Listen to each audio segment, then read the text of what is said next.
नमस्कार साथियों, आपके अपने YouTube चैनल के अंदर आपका बहुत बहुत स्वागत है। साथियों, आज के वीडियो के अंदर अपन बात करने वाले हैं सेकेंड ग्रेड एग्जाम का जो ग्रुप ए का जीके का जो पेपर था 21 दिसंबर 2022 को एक कंडक्ट हुआ था, जिसके अंदर राजस्थान इतिहास व कला संस्कृति के क्वेश्चन हूबहू क्लास 10th की राजस्थान का इतिहास एवं संस्कृति की बुक से आए हैं। इसका प्रूफ अपन देखेंगे। तो चलिए साथियों, वीडियो शुरू करते हैं। पहला क्वेश्चन है आपका, आबू में जैन मंदिर विमल वसई के निर्माता कौन है? और इसका राइट आंसर क्या हो जाएगा आपका? विमल शाह। ऑप्शन सेकंड आपका करेक्ट हो जाएगा।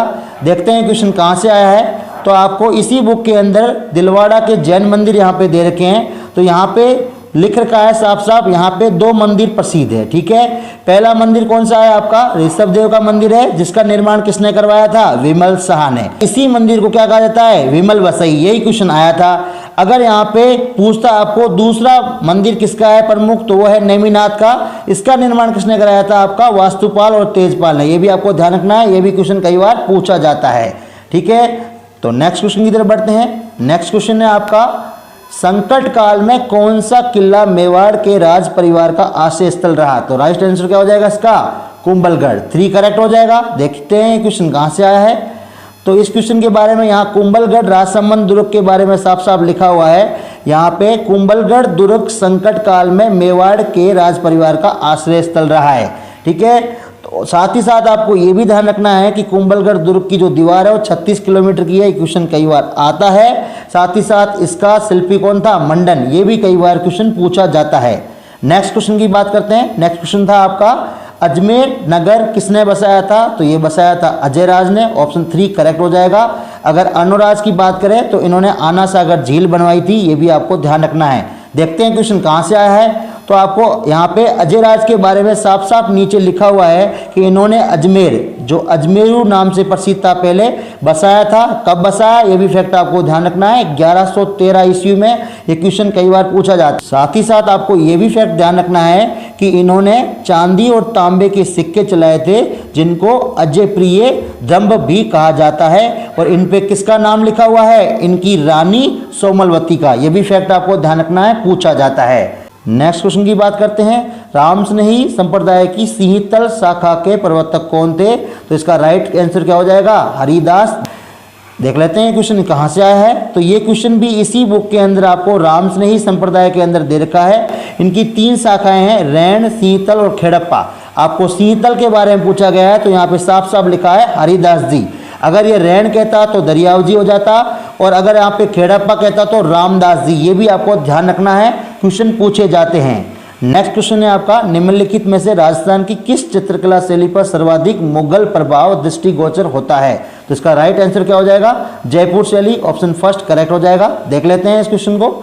तो यहाँ पे आपको ढूंढान शैली के अंदर आमेर शैली दे रखी है। तो यहाँ पे आपको एक लाइन नीचे लिखी हुई नजर आ रही होगी कि इस पर मुगल प्रभाव साफ दिखाई देता है। ठीक है, ये क्वेश्चन यहीं से बना है। साथ ही साथ आपको ये भी ध्यान रखना है कि यहाँ पे जो सूरत खाना है वहाँ पे चित्र बनाए जाते थे। ये भी क्वेश्चन पूछे जाता है कि चित्र बनाने वाले स्थान को क्या कहा जाता था? सूरत खाना। नेक्स्ट क्वेश्चन की तरफ बढ़ते हैं। नेक्स्ट क्वेश्चन है आपका, निम्नलिखित में से कौन सा विकल्प पोमचे से संबंधित है?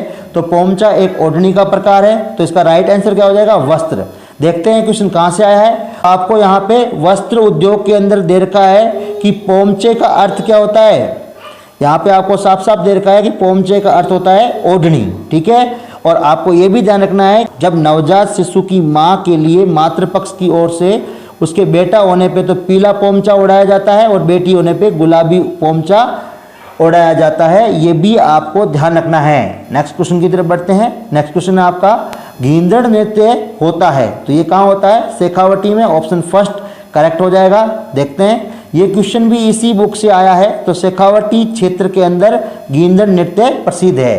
ठीक है, साथ ही साथ आपको ये भी ध्यान रखना है कि ये नृत्य पुरुष लोग करते हैं। इस पे वादक यंत्र ढोलक, ढप, चंग का प्रयोग होता है, और यहाँ पे होली के गीत गाए जाते हैं। और जो पुरुष जो होते हैं महिला वस्त्र पहनकर नृत्य करते हैं, जिसे गणगौर कहा जाता है। ये भी आपको ध्यान रखना है। नेक्स्ट क्वेश्चन की तरफ बढ़ते हैं। नेक्स्ट क्वेश्चन है आपका, प्राक हड़प्पा युगीन संस्कृति कहाँ से प्राप्त हुई है?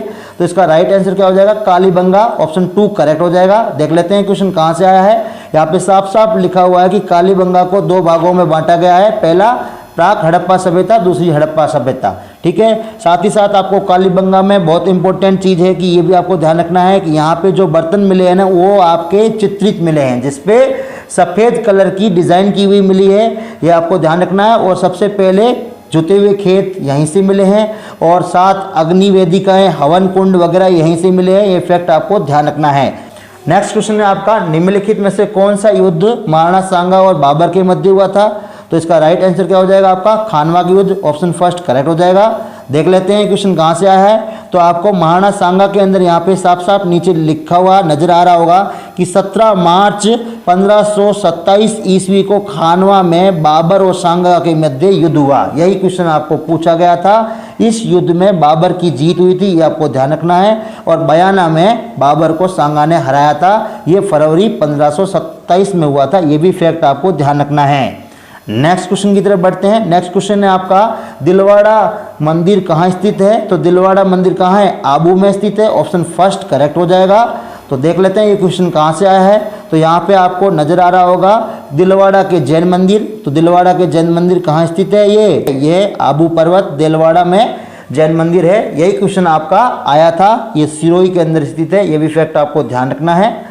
तो इस तरीके से अपन ने देखा कि इतिहास, कला, संस्कृति के जो क्वेश्चन है ज़्यादातर आपके 10th क्लास की जो बुक अभी राजस्थान बोर्ड के अंदर जो चल रही है उससे क्वेश्चन काफ़ी पूछे जाते हैं। तो आपके आने वाली एग्ज़ाम जैसे रीट मुख्य परीक्षा या CET के लिए आपके ये बुक पढ़ना आपके लिए बहुत कारगर साबित होगा। इससे नए क्वेश्चन और आपके पुराने क्वेश्चन भी आपके इससे मिलते हैं। तो वीडियो अच्छा लगा है तो लाइक, कमेंट, शेयर और सब्सक्राइब जरूर करें। धन्यवाद।